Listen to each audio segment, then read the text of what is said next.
Kalau misalnya kita bicara tiap dapur ya, gue dapat informasi dari klien gue, tiap dapur memang ada potongan, ada fee. Bayangin kita udah 15.000, tiba-tiba prakteknya jadi 13.000, tiba-tiba praktek jadi 10.000. Gimana kita? Hari ini kita kedatangan Bro Dana. Ya, Beliau ini kuasa hukum dari salah satu kitchen MBG. Betul ya? Betul. Yang kemarin ini baru viral gara-gara kliennya kan nggak dibayar. Ini gue undang dia supaya kita bisa menggali apa yang terjadi. Soalnya kan ini kan salah satu program pemerintah yang besar. Jadi yang gue harapkan itu kalau misalnya program sebesar ini kita pengennya bisa berjalan sebaik mungkin lah gitu ya. Makanya gue pengen ngegali ada apa yang terjadi gitu supaya kita bisa edukasi.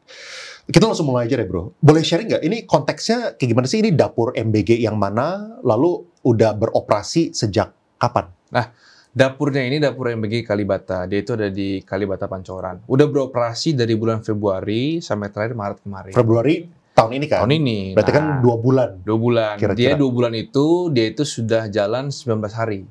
Sudah jalan 19 hari. Oh, baru jalan 19 hari? 19 hari, karena kan ada potong liburan lebaran kemarin tuh kan. Nah, jadi baru jalan 19 hari. 19 hari itu kita sudah produksi kurang lebih sekitar 65.000 porsi. 65.000 porsi? 65.000 porsi. Ya, okay. Begitu. Terus ini case-nya blow up-nya gara-gara apa? Emang nominal kerugiannya kan yang gue bacakan itu sekitar 1 M ya? 1 M. Nah, jadi blow up-nya tuh begini. Kita kan udah jalan 19 hari. Kita sudah keluarkan 65.000 porsi.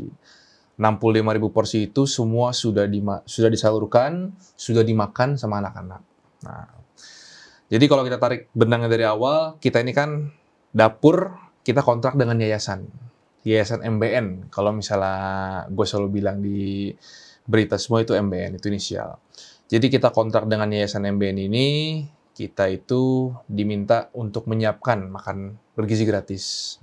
Nah, kita ada kebetulan kita dapat itu jatah 19 sekolah TK dan SD. Nah, di kontrak itu awalnya disebutkan kita disuruh siapkan, kita dibayar 15.000 per porsi.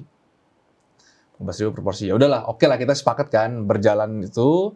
Setelah kita beres 19 hari, kita sudah keluar 65.000, kita tagih dong 15.000 per porsi. Kita tagih lah ke pihak yayasan. Nah, pas kita tagih, yayasan nggak mau bayar. Pertama kali nih, alasan dia nggak mau bayar, katanya kita ada tunggakan sama pihak yayasan. Jadi saat ditagih, itu kan pertama kali itu, tahap pertama itu turun 385 juta dari BGN. Kita tagih. Dia nggak mau bayar, dengan alasan pihak dari dapur itu punya utang sama yayasan. Dari dapur, berarti klien lu punya utang sama yayasan. Gitu. Nah, utangnya ini gini. Jadi waktu awal, pada saat dapur ini mau berjalan, kita diminta beli ompreng, tempat makan. Kita diminta beli ompreng, 12.000 ompreng. Nah, kita bayar 200 juta sebagai DP. Setelah kita bayar 200 juta sebagai DP, masih ada sisa tuh sekitar 300 juta. Nah, kita kan bayar itu kalau program ini jalan. Masalahnya, mereka ini mencampur adukan. Jadi ketika ada uang masuk dari BGN ke mereka, yang seharusnya dibayar ke mitra untuk biaya dapur, biaya operasional, langsung mereka campur adukan dengan utang itu. Hasilnya minus 45 juta. Itu yang pertama. Nah, oke lah kalau misalnya kita bicara seperti itu, ya udahlah itu kan perdata, itu dalam artian itu adalah utang piutang. Oke. Yang kedua, kita lanjut lagi. Kita tagih yang pembayaran kedua, tahap kedua kita tagih. Saat kita tagih juga, mereka nggak mau mencairkan. Nah, kita bingung dong. Kalau yang pertama mereka bilang kita punya utang, walaupun salah caranya, nggak mau dibayar, oke lah kita masih, ya udahlah. Pada saat yang kedua kita mau tagih, mereka juga nggak mau mencairkan. Mencairkannya dengan dalil kita nggak ada kwitansi, kita nggak menyerahkan bukti-bukti. Padahal itu semua udah kita kasih ke mereka. Gitu. Oke, gue pengen perjelas yang pertama deh. Berarti omprengnya ini belinya dari yayasan? Beli dari yayasan itu. Oke, dengan nilai totalnya? Totalnya itu sekitar berarti kan 500 juta. Sekali 500 juta. Tapi kan sekian. Berarti tapi dari pihak dapur udah bayar 200 juta. Udah bayar 200 juta. Jadi pihak dapur udah bayar 200 juta. Habis itu pihak dapur masih bakal membayar 300 juta. 300 juta. Untuk lunasan. Betul. Habis itu dari pihak yayasan itu seharusnya membayar pihak dapur sebesar. Jadi 385 juta itu, ini kalau hitungannya ya, kita kan hitung per porsi. 15.000. Jadi kita masak 65.000, kita tagih 15.000. Ya. Cuman kenyataannya Kita baru tahu nih. Jadi di perjanjian itu 15.000, prakteknya ada yang 13.000, ada yang 15.000. Dan itu dipotong 2.500 dari pihak yayasan. Berarti satu-satu ya. Berarti seharusnya itu kan berarti ini kan ada dua kan? Ada pihak yayasan sama ada pihak dapur. Betul. Ya kan? Kalau misalnya pihak dapur membeli ompreng tadi kan 500 juta udah bayar 200 juta lalu bakal bayar 300 juta. Cuma mungkin ekspektasinya itu menggunakan cash flow dari menjual makanan tersebut supaya bisa bayar 300 juta kan ada termin gitu maksudnya ya. Betul, termin. Jadi cuman sekarang dari yayasannya tidak membayar pihak dapur. Iya, karena gitu. mereka mencampur adukan. Seharusnya kan ada uang dari BGN dicairkan dulu untuk kita bisa running lagi dapur lagi. Kita kan harus beli bahan, kita harus masak, kita harus antar. Itu kan uangnya berjalan terus. Kalau dia nggak bayar, gimana kita mau jalanin dapur? Benar. Begitu. Oke. Nah, saat ini apakah dapurnya masih beroperasi? Nah, saat ini dapur itu masih berjalan, tapi dengan dana pribadi. Oh, jadi belum ada pemasukan. Belum ada. Jadi kita masak kemarin 65.000, sama sekali belum dibayar sampai sekarang. Tahap ketiga juga yang kemarin baru berjalan minggu lalu, itu seharusnya udah ada dana bantuan dari BGN, itu juga nggak dikasih ke kita. Sekarang udah mulai tahap 4. Tahap 4 ini kita masih jalan dengan dana pribadi, namun sudah akan diganti yayasannya dengan yayasan lain. Oh, switch yayasan. Switch yayasan. Karena udah clash banget ini, udah nggak bisa. Oke. Gitu. Berarti sekarang kalau misal gitu berarti udah 3 tahap berarti ya? 3 tahap kita sudah lalui, ini masuk ke tahap 4. Tahap 4 kan udah pindah yayasan. Iya. Yang 3 tahap ini berarti nilai berapa porsinya berapa? Kan satu tahap tadi kan 19 hari. 2 tahap itu kan 19 hari, 8 dan 11 hari. Nah itu 65.000 porsi. 65.000. Kemarin karena kita sempat berhenti 3 hari, kita nggak ada uang. Tahap ketiga ini kita baru jalan sekitar 8 hari. 8 hari. 8 hari itu kita cuma bisa supply sekitar 600 porsi. Oke. Jadi kurang lebih 4.000 sekian porsi sampai 5.000 porsi kita bisa supply itu kemarin. Jadi 65.000 plus 5.000, 70.000 kita sudah kita sediakan. Sampai saat ini nggak dibayar. Oke. Nanti gue bakal pengen kita breakdown coba. Iya, satu. Soalnya tadi gue masih kurang paham yang kontrak 15.000 segala macam. Tapi kalau misalnya menurut lo ya permasalahan utamanya kayak gimana? Ini kan berarti kan ada yang gue paham ya. Ini kan berarti ada 3 pihak ya. Kan ada pihak BGN, yayasan, dapur, sama dapur. Betul. Jadi prosesnya itu dari BGN bayar ke yayasan, lalu dari yayasan bayar ke dapur. Proses seperti itu. Nah kalau misalnya lihat berarti ini uangnya ini stucknya di mana? Apakah dari BGN yang berarti belum menyalurkan duit ke yayasan sehingga yayasan ini tidak punya uang untuk bayar ke dapur, atau ini di mana? Jadi gini, ini clear dari BGN itu sudah transfer 2 tahap pertama. Itu sekitar 700 juta sekian. Oh, dari BGN-nya udah transfer? Udah transfer ke yayasan. Oke, terus? Dia juga sudah berikan dana bantuan untuk operasional 10 hari ke depan. Oh, bayar plus ke depannya? Iya, itu 191 juta. Itu sudah ada di virtual account-nya yayasan. Lu tahu dari mana kayak gitu? Emang bisa kelihatan ya? Bilang. Jadi gua kan udah beberapa kali ketemu Pak Dadan, kepala BGN. Gua udah ketemu dia, gua udah ketemu orang yayasan. Pak Dadan menyampaikan langsung ke gua. Kita sudah bayar 700 juta sekian, kita sudah berikan juga dana bantuan, ada di yayasan. Nah, silakan berhubunganlah dengan yayasan itu. Masalahnya yayasan ini nggak mau mencairkannya. Itulah sekarang permasalahan yang terjadi. Dapur ini kan, masak ini kan uangnya harus terus berputar nih. Kalau ditahan begini udah pasti stop. Iya, gitu. Udah 1 miliaran itu kan dana yang lumayan besar. Nah, terus berarti kita berarti fokusnya itu adalah dari yayasan ini lah ya, yang belum menyalurkan lagi atas alasannya ya. Gue di posisi netral ya, gue kurang tahu siapa yang salah siapa. Cuman intinya dari BGN bilang duitnya udah ditransfer, tapi dari sini yang belum disalurkan kembali gitu. Terus gue juga sempat baca di CNN kan, infonya klien lu itu yang tadi kan ditagi, ada yang bilang 400 juta, tapi gue baca di Kompas juga, dari mana juga ada yang bilang 100 juta yang dapur itu ditagih oleh yayasan. Yang benar yang mana? 400 juta. 400 juta sekian. 400 juta sekian. Kalau nggak yang salah buat omprengnya ini. Ompreng dan ada invoice lain. Jadi gini, pada pelaksanaannya yayasan ini mengklaim. Jadi saat ada pelaksanaan itu dia mengeluarkan invoice. Dia katanya untuk talangin bensin, dia untuk beli peralatan-peralatan. Nah, dia tuh kirim surat ke kantor gua. Gue tanya dong, apa sih ini invoice-nya apa sih? Kirim detailnya, biar gue bisa tahu, biar gue bisa breakdown. Sampai sekarang nggak dikirim. Oh, sebentar. Yayasan ini ada invoice buat bensin. Iya. Nah, dan salah satunya ada yang aneh. Bayangkan 19 hari kita jalan, dia klaim invoice bensin 11 juta. Yayasan klaim invoice bensin. Invoice bensin ini atas dasar operasionalnya operasional. yayasan. Nah, ini kan makanya ini agak aneh. Operasional itu kan udah dibayar sama pihak klien gua. Kan yang pihak dapur kan masak. Betul. Yang kirim makanannya siapa? Klien gua, pakai supir. Kita udah sewa mobil, kita siapkan supirnya. Dia yang kirim. Jadi klien pihak dapur yang kirim makanannya ke TK, ke SD gitu. Jadi gini, gua kasih tau, dapur ini klien gua lah. Dia itu diminta untuk beli bahan, dia diminta untuk masak, dia diminta untuk packing, dia diminta untuk ngirim. Ya. Semua itu dia. Jadi semua dilakukan oleh klien gua. Oke. Terus invoice dari yayasan untuk bensin ini bensin apa kalau kayak gitu? Nah, itu dia yang mau gua tanyakan. Kan dia main kirim, dia mau klaim invoice nih. Gua tanya dong, ini invoice-nya yang mana? Buktinya apa? Dipakai untuk apa? Biar bisa gua match-in. Cuman sampai sekarang nggak dikasih. Gitu. Jadi stuck kita di situ. Kita mau nagih, kita ditagih balik. Ditagih balik, tapi invoice-nya nggak dikasih? Invoice-nya nggak dikasih. Dia cuma kirim surat, ada tagihan invoice. Dia kirim tabel kan. Bensin sekian, beli ini sekian, beli ini sekian, beli ini sekian. Beli apa? Untuk alat masak yang lengkap itu kayak untuk masker, untuk baju-bajunya itu yang buat masak, khusus buat masak, katanya untuk standar dari BGN, mereka bilang. Terus emang baju-baju dan masker ini diberikan ke kitchen supaya itu jadi standarnya? Nah, informasinya seperti itu. Nggak, tapi dapurnya menerima masker dan baju itu? Menerima. Oh, menerima. Menerima. Oh, tapi mereka yang beliin. Mereka yang beliin. Oh, mereka yang beliin, mereka kirim. Mereka suruh pakai ke kitchen kita. Nah, cuma kan gini.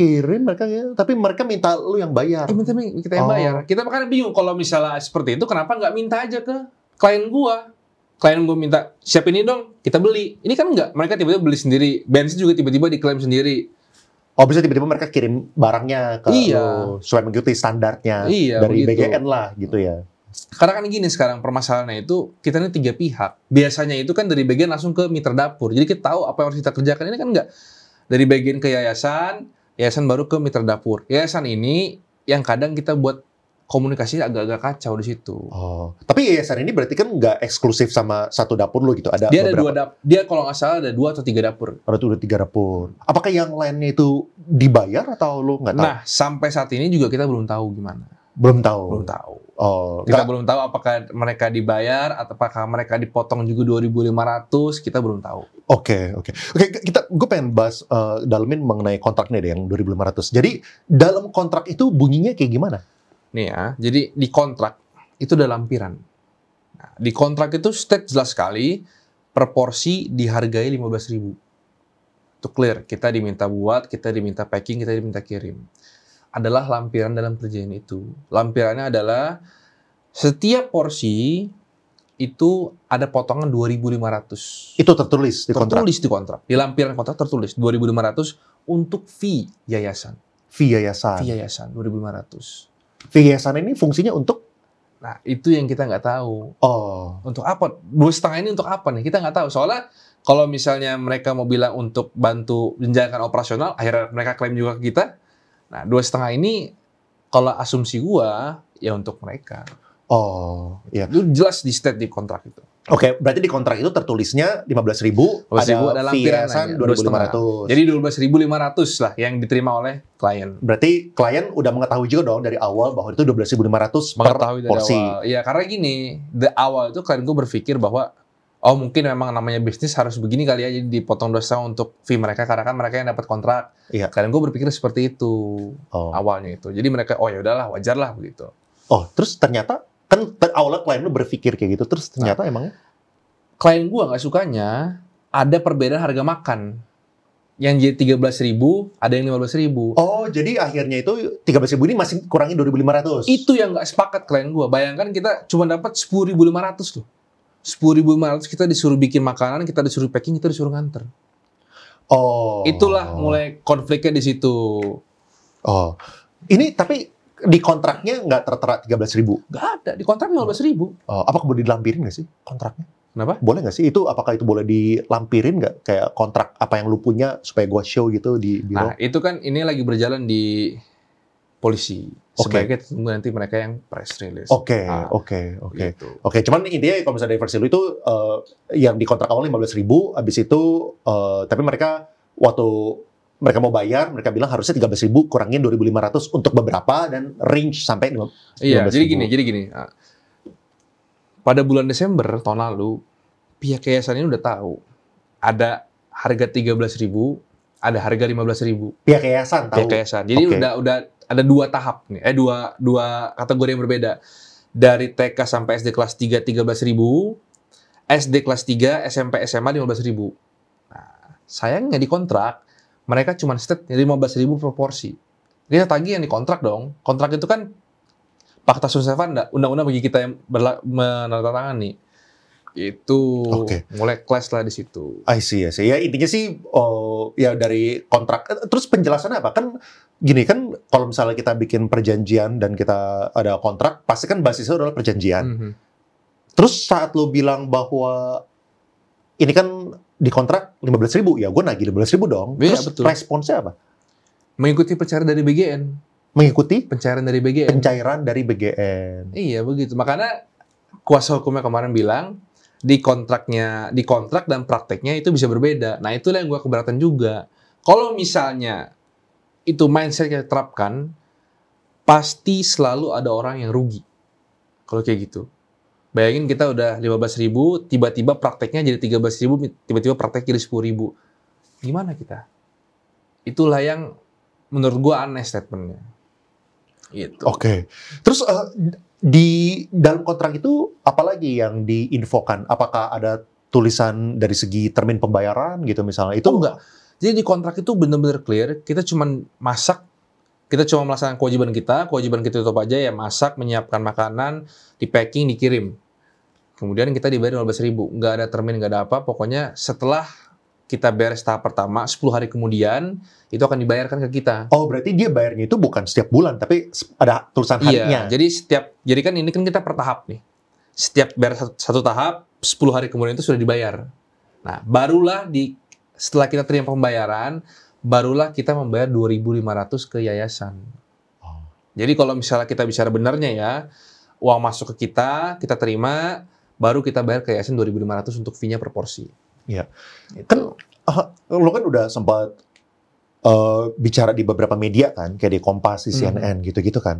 Apakah ada operator dapur-dapur lainnya yang juga bilang bahwa emang 2.500 ini adalah buat mereka ya itu emang berlaku buat semua orang, atau ini cuma berlaku buat lo doang, atau kayak gimana? Lo juga antara harga 13.000 sama 15.000 ini apakah ada yang menyuarakan hal yang mirip? Ini kalau misalnya kita bicara tiap dapur ya, gue dapat informasi dari klien gue, tiap dapur memang ada potongan, ada fee, tapi paling 1.000, mentok 1.500, ini 2,5. Dan kemarin gue nih di Kompas itu kan gue baru di Kompas dan Berita Satu, gue tuh baru live bareng Pak Dadan 2 kali gue. Pak Dadan itu siapa? Pak Dadan itu kepala BGN. Oke. Nah, dia state 2 maksimal kalau misalnya kita mau cari range atau misalnya mau cari keuntungan itu maksimal 2.000. Oh, yayasan. Maksimal 2.000, dia bilang gitu. Untuk yayasan ini maksudnya. Oke. Makanya dia bilang ketika gue bilang itu 2.500, dia bilang, wah ini berarti nggak bener nih, ada kong kali kong.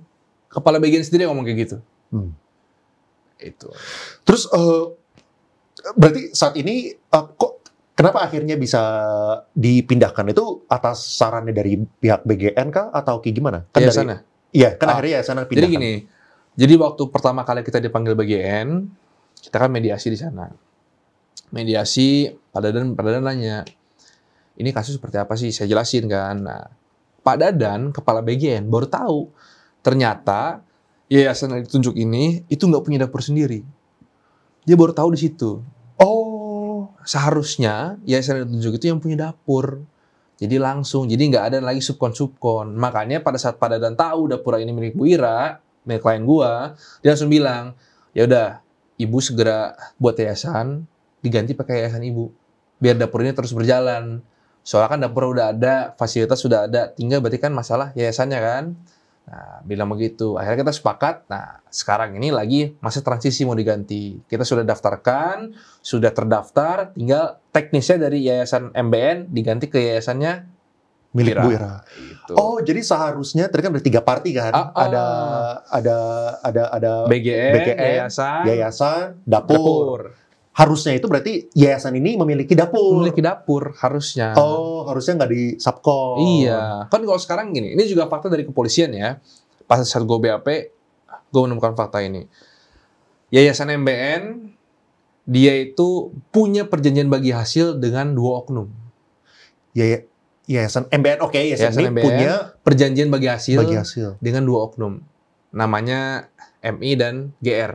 Oh, perorangan. Perorangan bagi hasil. Nah, MI dan GR ini, dia barulah bikin perjanjian dengan Ibu Ira yang 15.000 itu. Tapi dia membawa nama yayasan. Sebenarnya, berarti kan, tapi kan kontraknya itu atas nama yayasan MBN dan pihak dapur. Berarti 2 orang ini mengatasnamakan yayasan MBN. Nah, sampai sekarang gue belum tahu nih ada nggak sih penunjukan resmi dari yayasan ke 2 orang ini, karena di kontrak adalah MI, GR mewakili yayasan MBN di kontraknya itu. Tapi gue belum nemu nih penunjukannya tuh ada apa enggak. Nah, semoga nanti di kepolisian bisa digali itu. Jadi ada subkon, di subkon lagi. Oh, gitu. Jadi yayasan ini sub ke 2 orang tersebut, 2 orang tersebut barulah kita. Begitu. Jadi memang agak ruwet. Ini kalau bisa orang lihat kan, ini masalah utang piutang nih, masalah simpel. Nyatanya nggak kayak gitu. Nyatanya kompleks ini, kompleks banget. Iya. Terus ini kan salah satu program andalan pemerintah kan, bisa dibilang. Iya. Bahkan saat kampanye program yang selalu digaungkan. Kan. Ada nggak sih tanggapan dari pihak pusat gitu yang step in yang bilang, ayo dong ini diselesaikan gitu supaya kita punya program MBG ini makan bergizi gratis ini bisa berjalan dengan baik gitu. Ada nggak sih yang kayak gitu? Yes, ada beberapa. Satu dari PCO, dari Presidential Communication Office itu kemarin gue sempat live 2 kali. Beliau juga titip pesan ke gue untuk PCO tuh jubir presiden. Jubir presiden udah titip untuk ini supaya ditindaklanjut. Oh, malah dibilang suruh tindak lanjut. Karena masalahnya kan gini. Ini kan jatuhnya ini orang yang mengganggu program presiden. Oh, ke ada oknum di sini ada gitu oknum. Berarti ya. Karena gini, prinsipnya ya. Kita itu sempat berhenti 3 hari karena kita nggak dibayar. Dan yayasan ini nggak ngapain.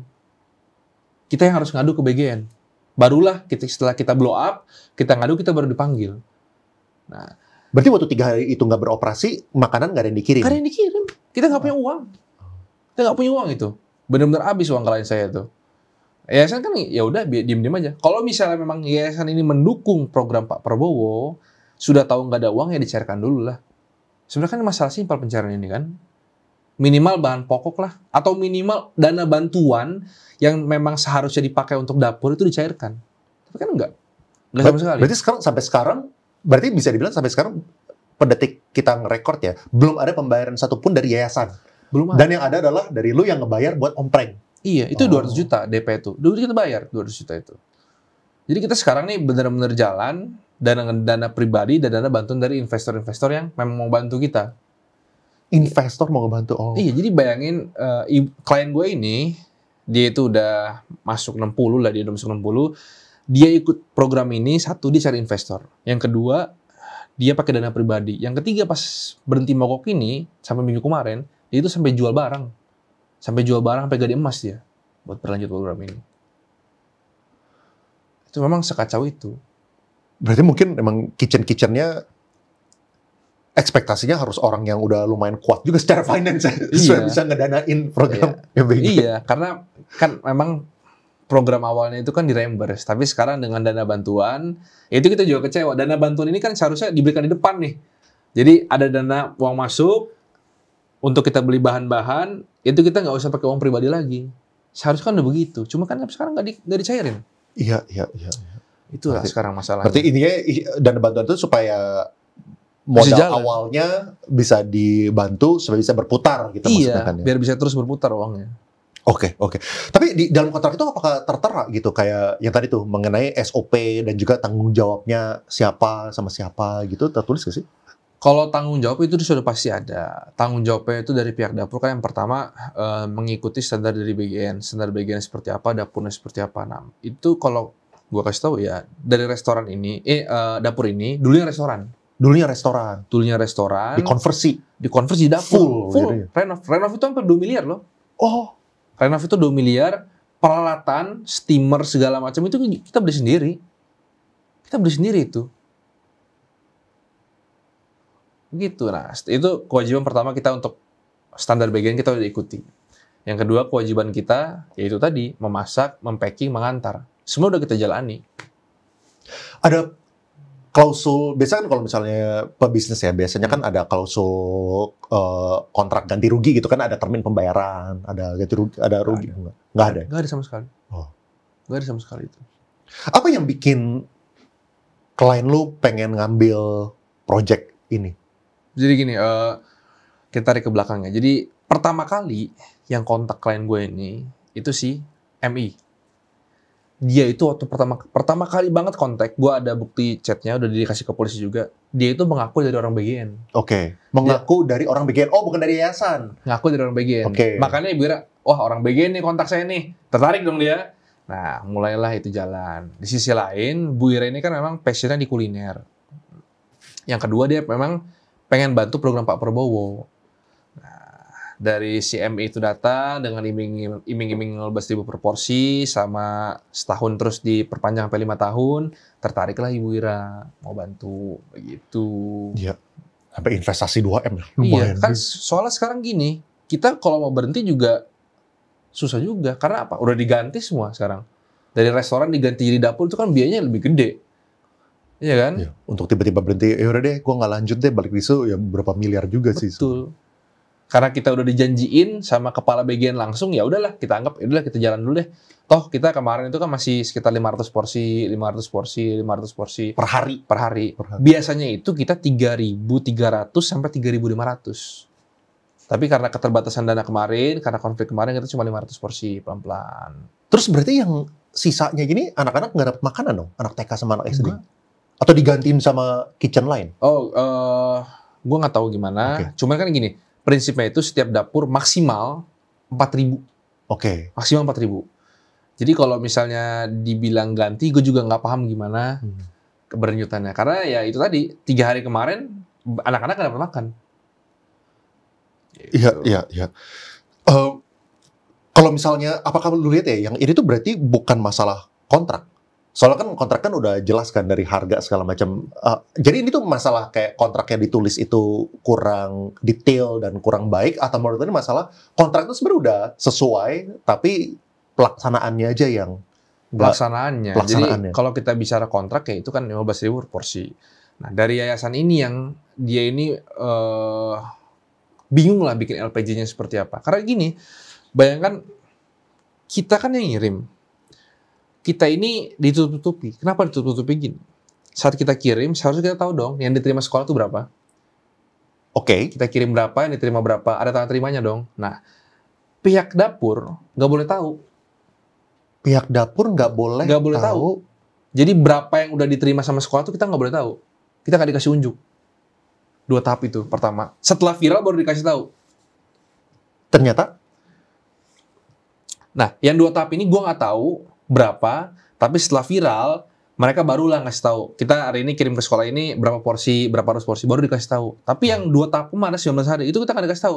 Kita nggak dikasih tahu dikirim berapa, diterima berapa. Kita nggak dikasih tahu pula LPG-nya seperti apa yang dibikin sama LPG itu apa? Lembar pertanggungjawaban untuk klaim. Kita nggak tahu kayak gimana. Jadi kita nggak dilibatin. Sedangkan klien gue ini udah nanya ke beberapa dapur, itu dilibatin semua.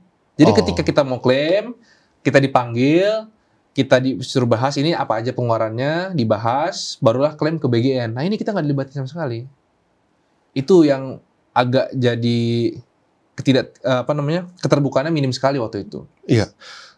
Berarti bisa dibilang apakah ini tuh corner case? Maksudnya corner case tuh ini tuh cuman kebetulan ini dapurnya Bu Ira dan juga mungkin yayasan ini yang ada isu, tapi yang lain itu berjalan dengan smooth atau Sejauh ini 1.709 SPPG lain itu berjalan SPPG semua.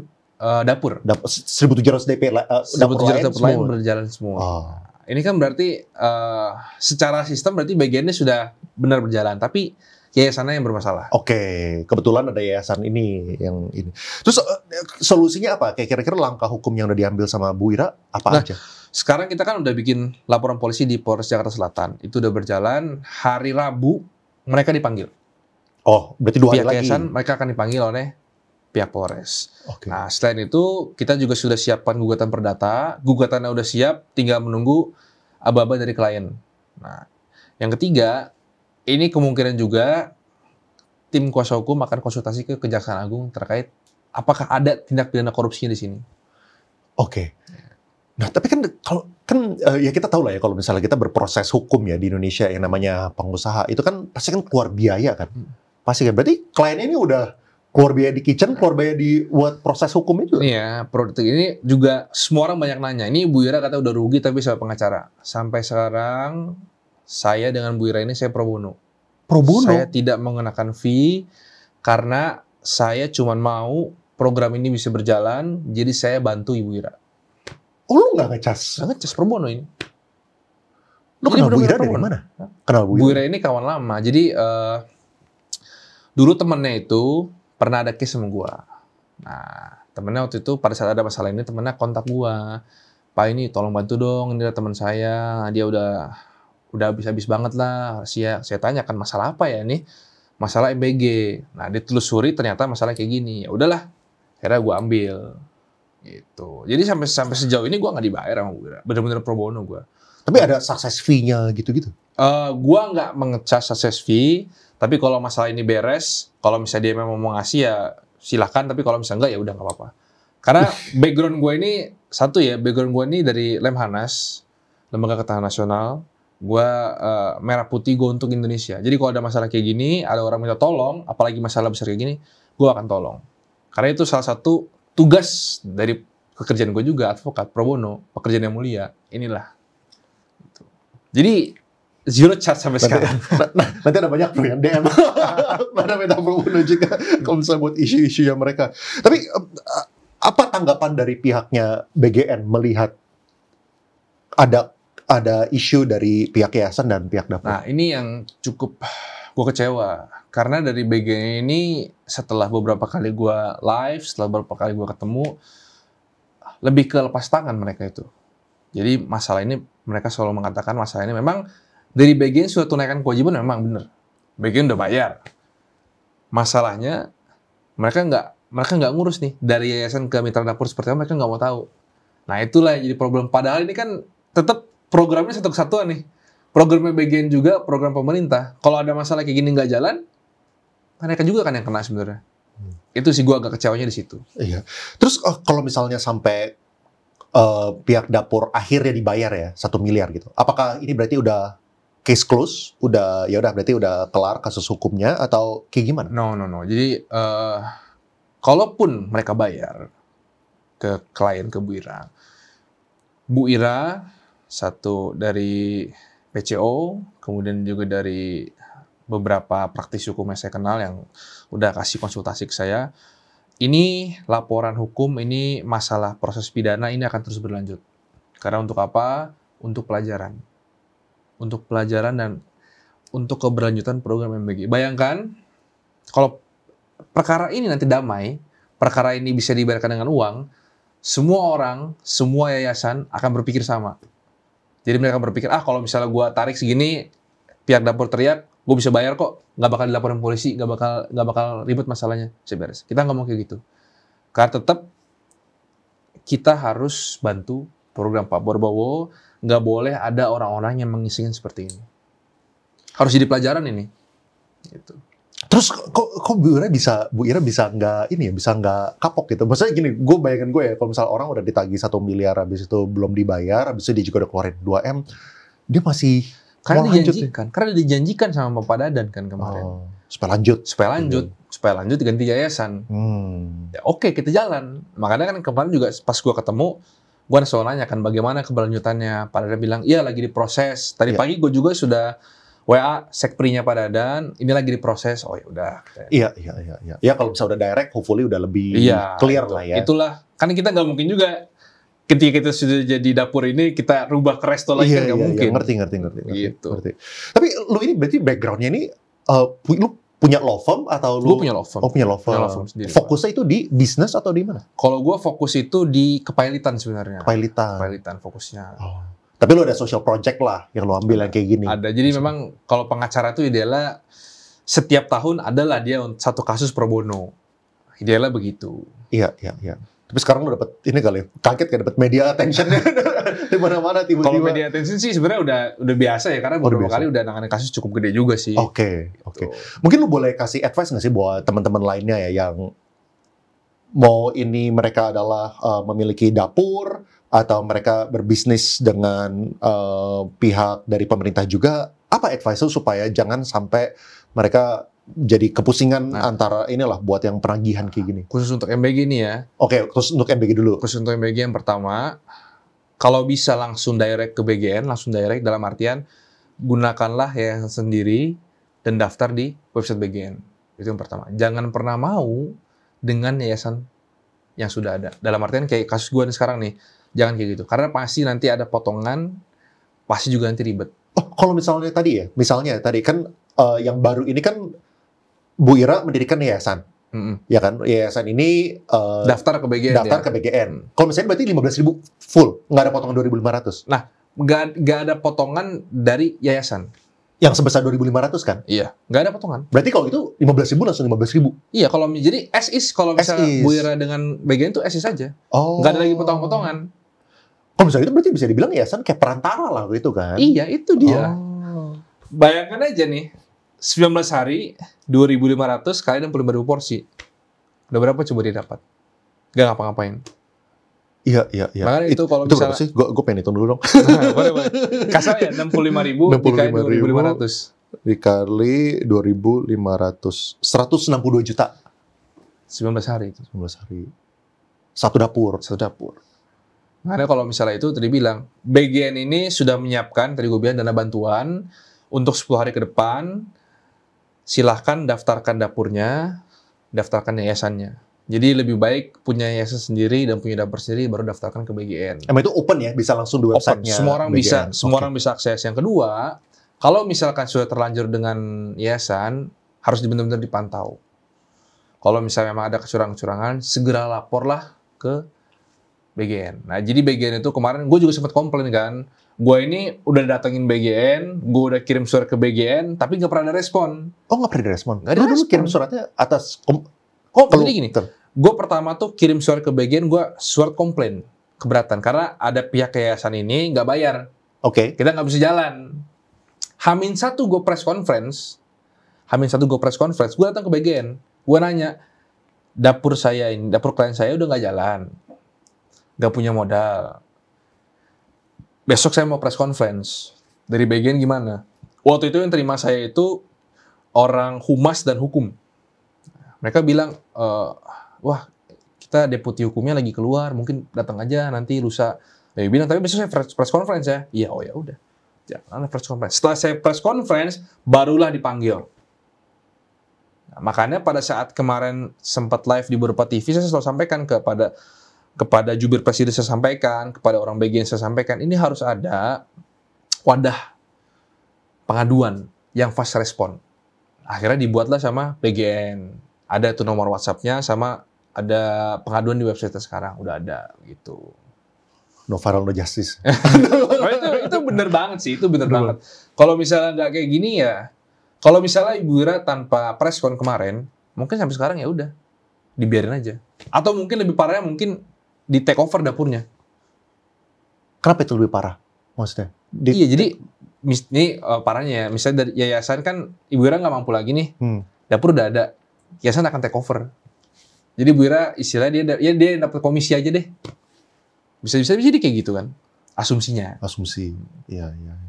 Oke, tapi lu udah pernah pengalaman klien yang berbisnis dengan pemerintah lainnya atau ini yang pertama kali? Kalau dengan pemerintah ya, ini yang pertama kali. Yang pertama kali. Iya. Berarti advice-nya itulah ya, kalau misalnya intinya kalau misalnya yayasan lu bisa direct, kalau misalnya kitchen lu bisa langsung direct, bisa bikin yayasan sendiri. Gitu. Jangan mau ikut iming-iming. Kalau mau ikut program MBG ini program bagus, bayangkan seperti ini, keuntungannya itu kalau kita punya rumah makan, kita nggak laku, ini udah sehari itu udah ketahuan kita masak 3.000 sekian porsi, kita dapat profit 2.000. Itu udah ketahuan sehari kita dapat itu. Jadi sebenarnya program bagus untuk UMKM juga bagus, untuk orang-orang ya yang punya dapur ini bagus. Dalam artian kalau restoran lu sepi, lu gabung ini, lu udah ketahuan nih per hari udah berapa nih.